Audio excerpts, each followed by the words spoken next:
Namaskar. After a long time, I am delivering a talk on my YouTube channel, which is meant for UPSC, IAS aspirants, and also important for budding bureaucrats, and can also be utilized for other sectors, youth who are pursuing their career. First topic is performance appraisal reports, which is now common for all civil servants since 2007. We know that prior to 2007, there used to be a system of qualitative assessment based on good, very good, outstanding, and if somebody is average, then 4 categories were there.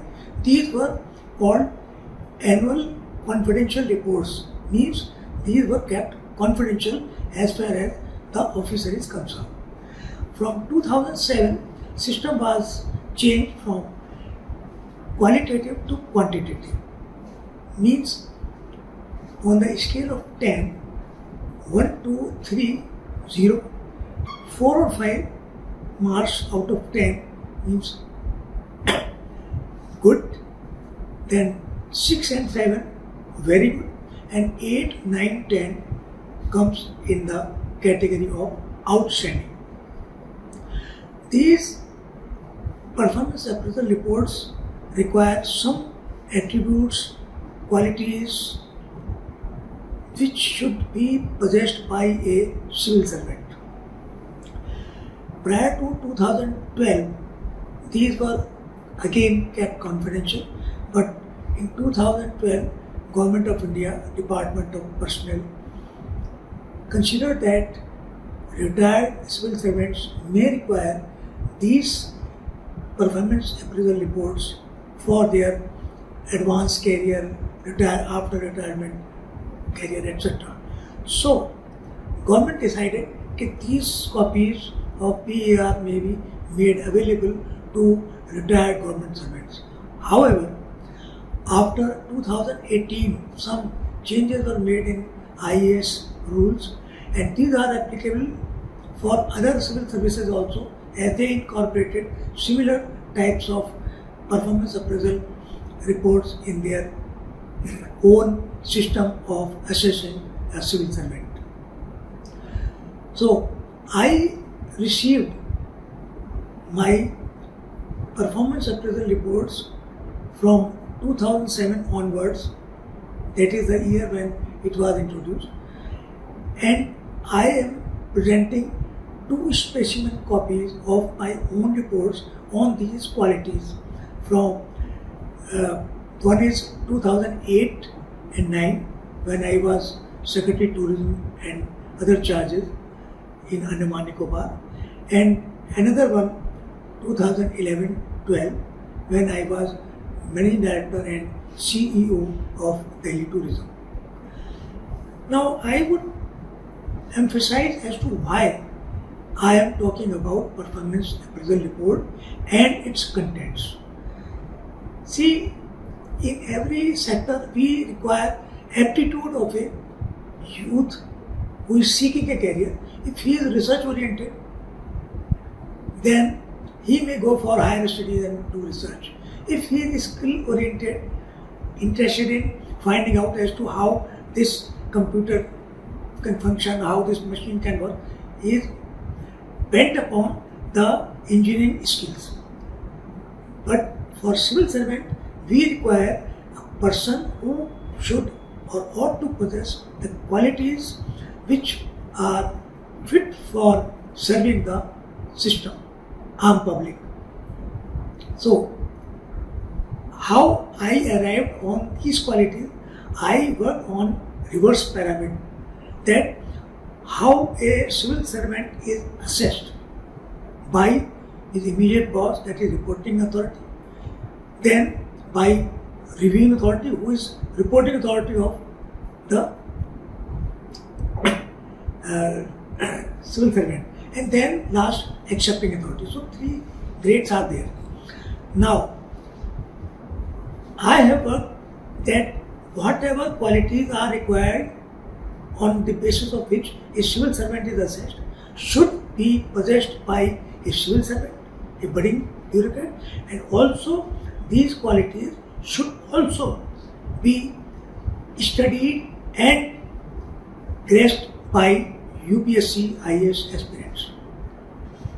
Why? Because after preliminary examination, if you qualify, means 13-14 lakhs apply for IAS civil services, UPSC, 70% appear actually, and only 15,000 are called for writing the mains, and then 2.5 times are selected for interview.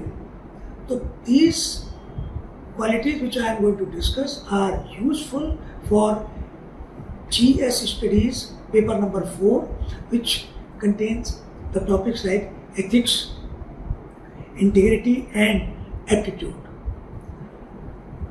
This is also good for case studies, and also when you are asked a question in the interview board, how will you react if situation is like this?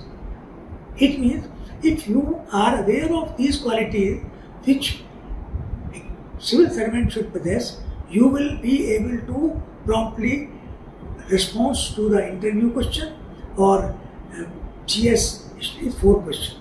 Now let me come back to what are these qualities. The segment of PAR, Performance Appraisal Report, is divided into 4. First is actual performance, whether you have achieved the targets or not, and then whether you have done something extraordinary. It gives 40% weightage for your assessment, right? Second comes attributes which should be possessed by a civil servant. There are 8 such attributes mentioned on the basis of which a civil servant is assessed. And third is assessment of functional competence, which has weightage of 30%. On the scale of 1 to 10 it is assessed. It has 6 attributes.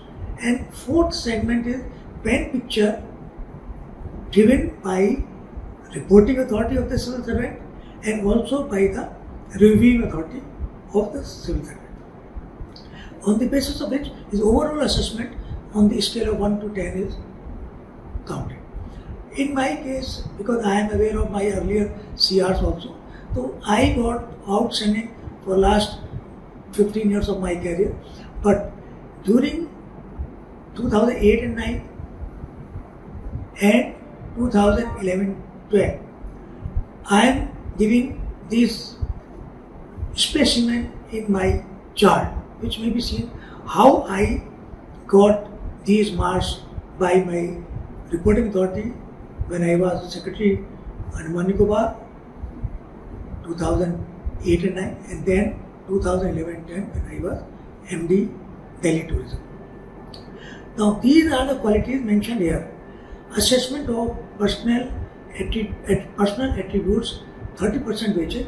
First is attitude to work. Now in the attitude of work, we generally see whether a civil servant had intention to do the work with willingness. These details are available when my book comes in the market, and I have defined as to what are the parameters on basis of which attitude could be assessed. Second is sense of responsibility.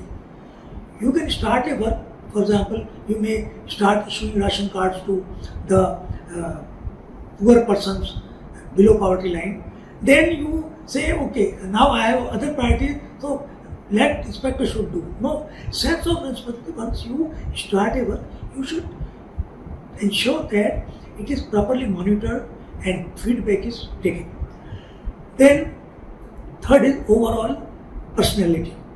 Overall personality is whether pleasant person, whether he is mix up with all, whether he has soft corner for weaker sections, all that. Separately also, weaker sections, scheduled tribe, scheduled caste, these are assessed on separate parameter.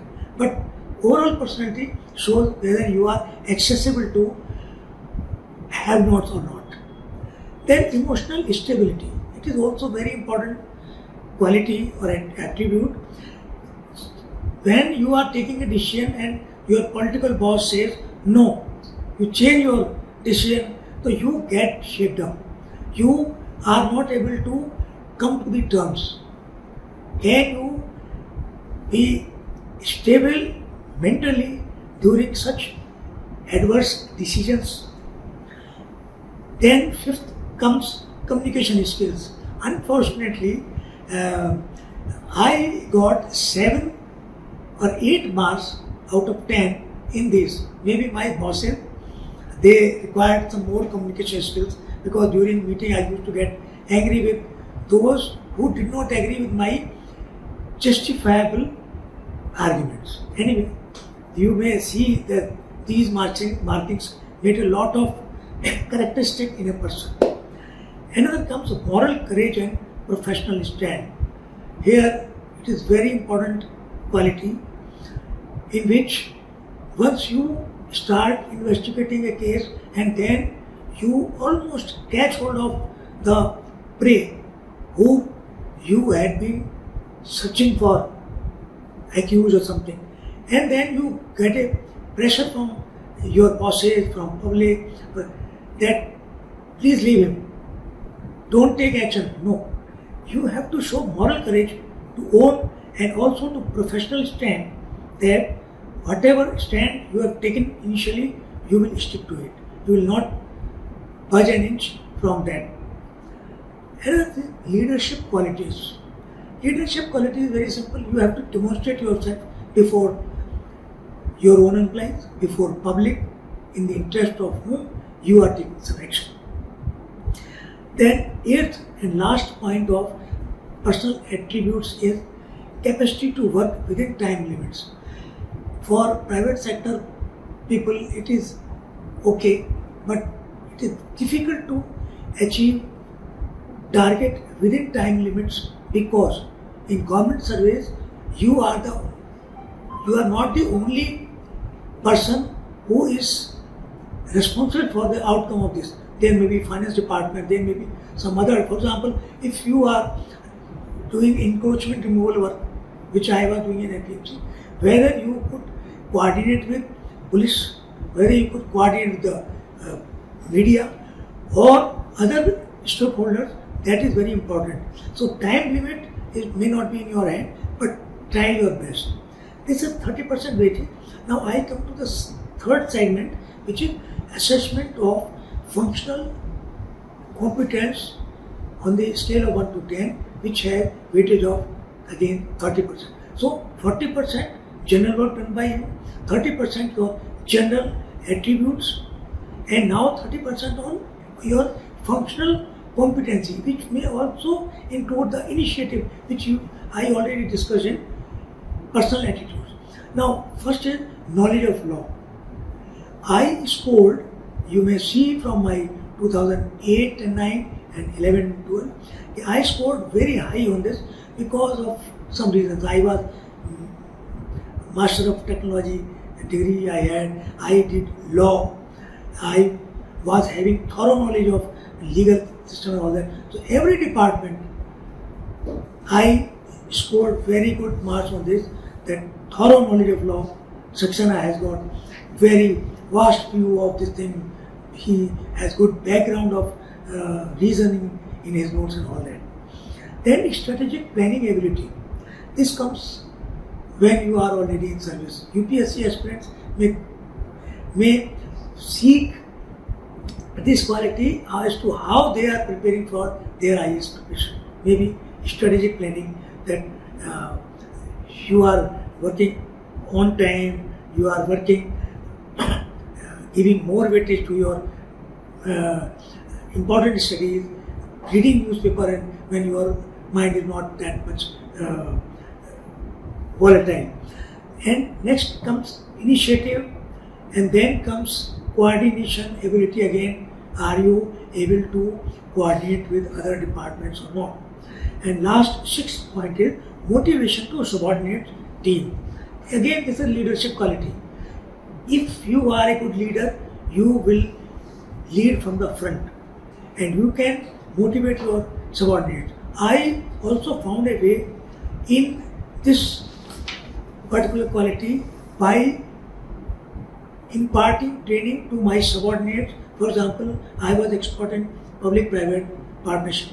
So I excelled on this thing and imparted training to my subordinates. So friends, this was about the performance appraisal system and the qualities a civil servant ought to possess.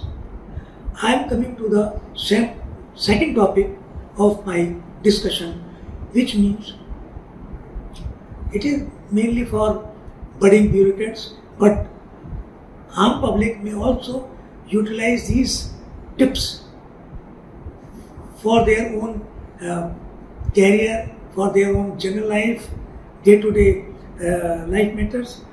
These are 11 tips I have mentioned. There may be hundreds. Many IAS officers have given detailed information on this, but my own experience I have limited to 11 such tips.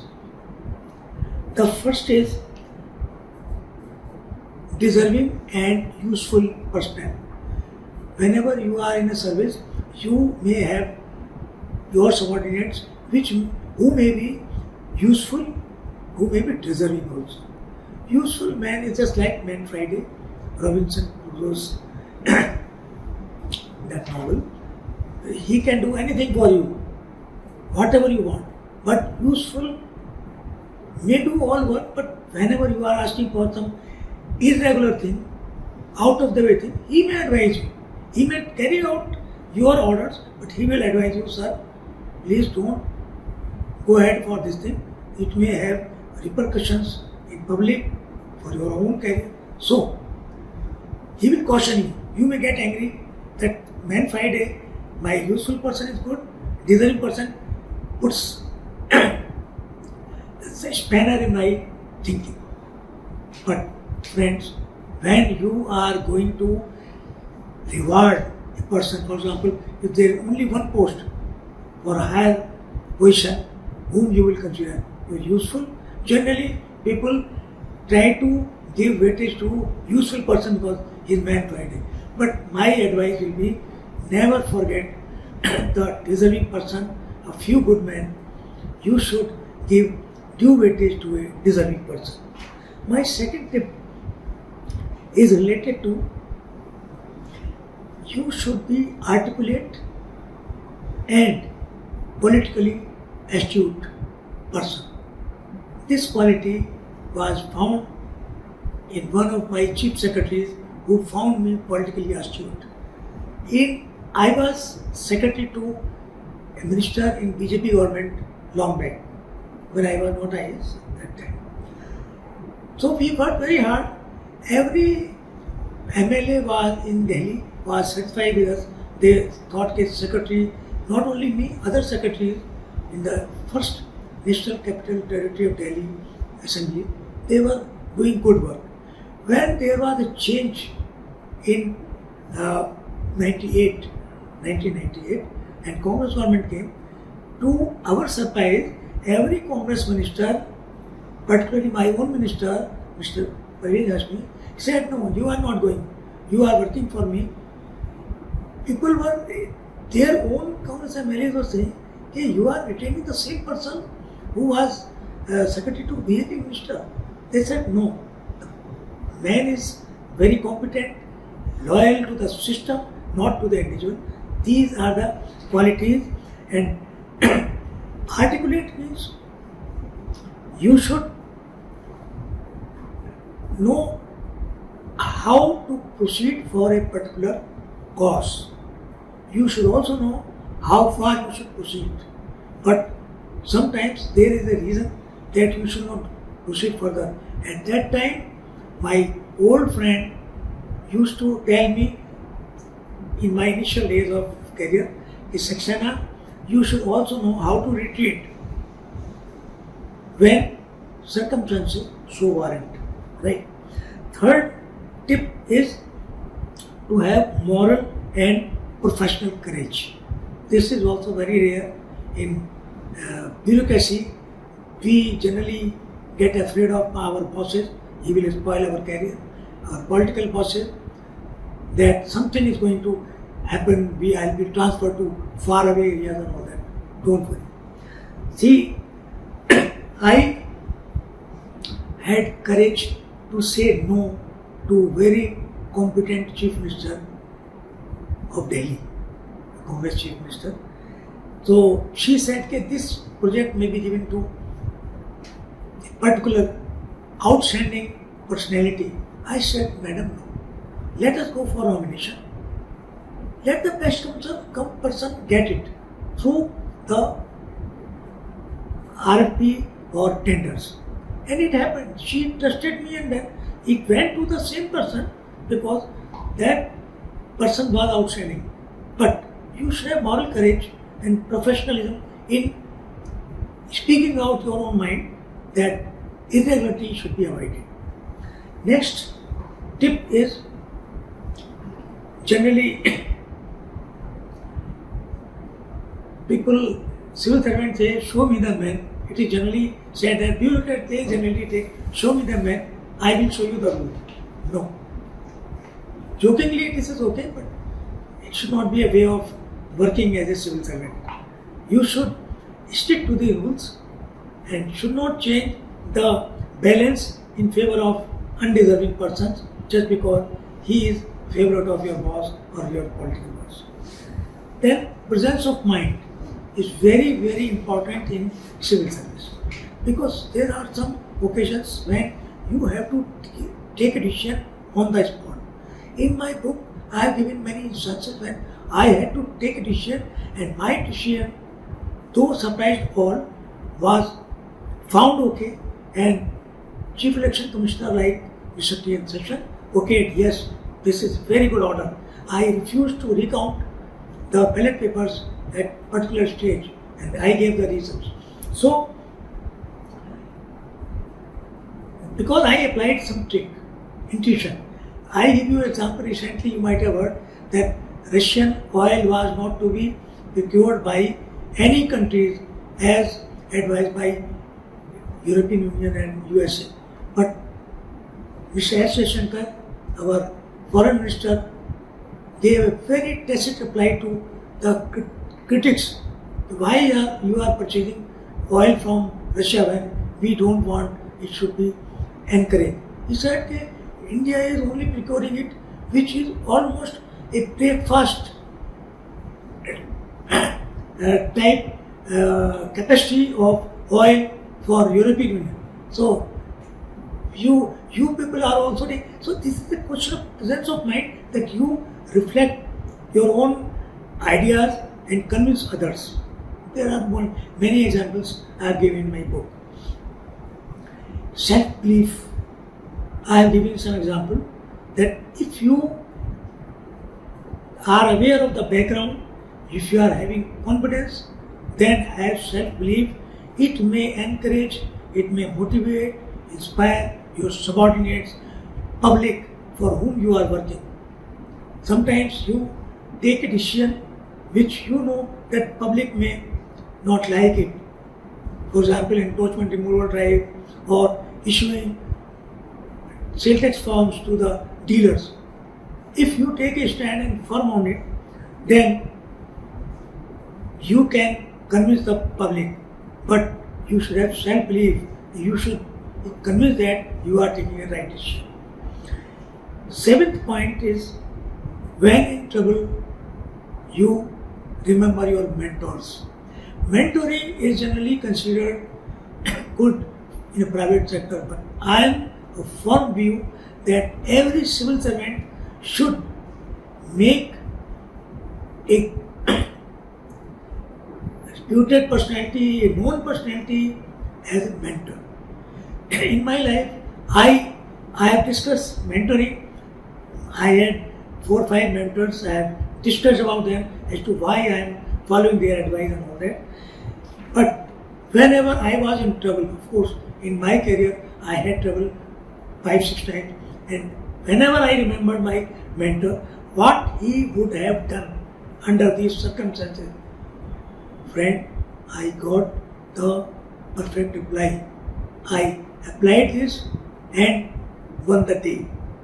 It may not be necessary for all of you that you will win the day for this thing, but it's a good time-tested idea to remember your mentor and do whatever they would have done in such circumstances. Then you are in some trouble in government service. It is always there. You feel some pressure. So you should come out of this, because time is the biggest healer.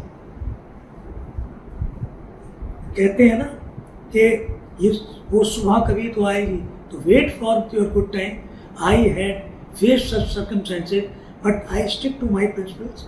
I stick to the way of working, and I got victory. I won their mind, my bosses who were against me. It happened 5 or 6 times in my career. It is mentioned in my books. It's very good. I had a trouble with Chief Minister, with some other MLA, got them arrested. I got arrested, one MLA.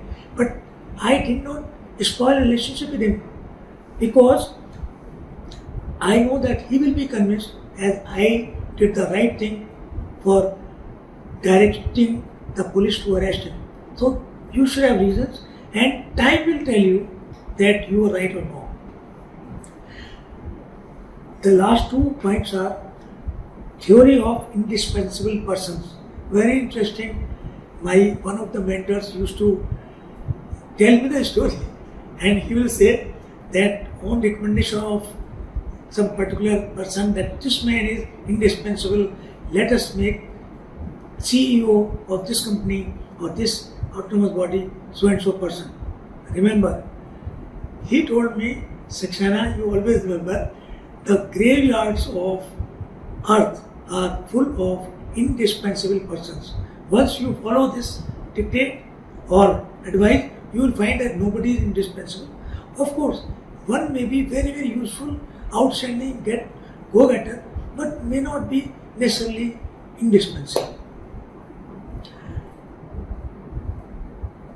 And last 11th point I am discussing is disproportionate credit to your work. This is the reality in the life of a civil servant, that whatever good work he starts may not be seeing light of the day. Particularly when he leaves the department, your successor may not continue with your all things you have done, put your energy, time, efforts. He may forget it. You should not be very, very disappointed. I felt that in 3-4 departments I was doing very good work. When I left, the work was not consummated. I